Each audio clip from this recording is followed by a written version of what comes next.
India viral news में आप सभी का स्वागत है। मैं सिकंदर लंगरेज।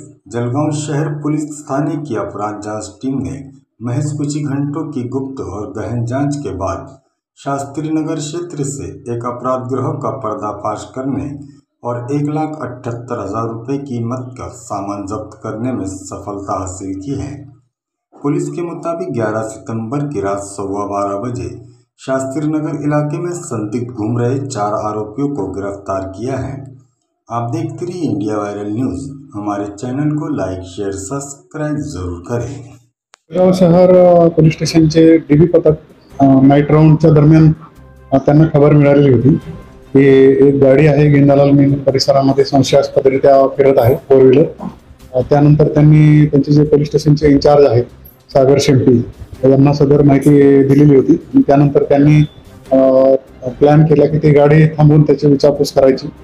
त्यांनी ती गाडी थांबवून त्याची विचारपूस केली असता त्याच्यामध्ये एका इसमाकडे म्हणजे कशासाठी फिरत आहात म्हणून ते विचारले असता त्यांना काही उत्तर देता आले नाही। त्याच्यामुळे संशय बळावल्यामुळे त्यांनी त्यांना चेक केलं त्या इसमाला, तर त्याच्याकडे एक पिस्टल मिळाले आणि गावठी पिस्टल मिळाले आणि 4 राऊंड मिळाले। तर आणखी याच्याकडे पण असू शकतात म्हणून आपण त्यांनी डीबी पथक आहे त्यांनी त्यांची गाडी चेक केली 4 व्हीलर।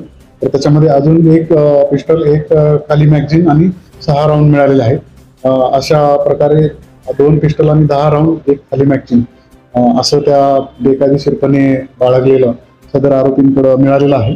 याच्यामध्ये जे 4 संशयित आहेत त्यांच्याकडे हे मिळालं तर ते युनुस ग्रुप सद्दाम सलीम पटेल हा गेंदालाल मिल मध्ये राहतो।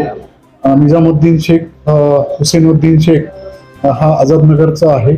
शोएब अब्दुल सईद शेख गेंदालाल मिल आणि सोहिल शेख दया CID युसुफ शेख वय 29 वर्ष शाहूनगर जळगाव असे 4 संशयित आरोपी आपण ताब्यात घेतलेले आहेत। सदर गाडी सुद्धा आपण जप्त केलेली आहे, ज्या गाडीत ते मुद्देमाल मिळालेला आहे आणि सदर आरोपींना आज न्यायालयामध्ये हजर केला असता त्यांना 5 दिवसाची पोलीस कस्टडी मिळालेली आहे।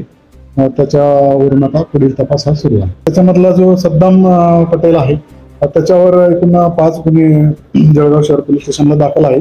त्याच्यावर वेगवेगळी प्रतिबंधक कारवाई पण आपण केलेली आहे आणि हा रेकॉर्डवरचा गुन्हेगार आहे, त्याच्याकडे आता हे मिळालेलं आहे। बाकीच्या इतर आरोपींचे जे गुन्हेगारी पार्श्वभूमी आहे हे शोधण्याचं काम सुरू आहे। अजून ते तपासामध्ये सहकार्य करत नव्हते म्हणूनच आपण त्यांची पोलीस कस्टडी घेतलेली आहे।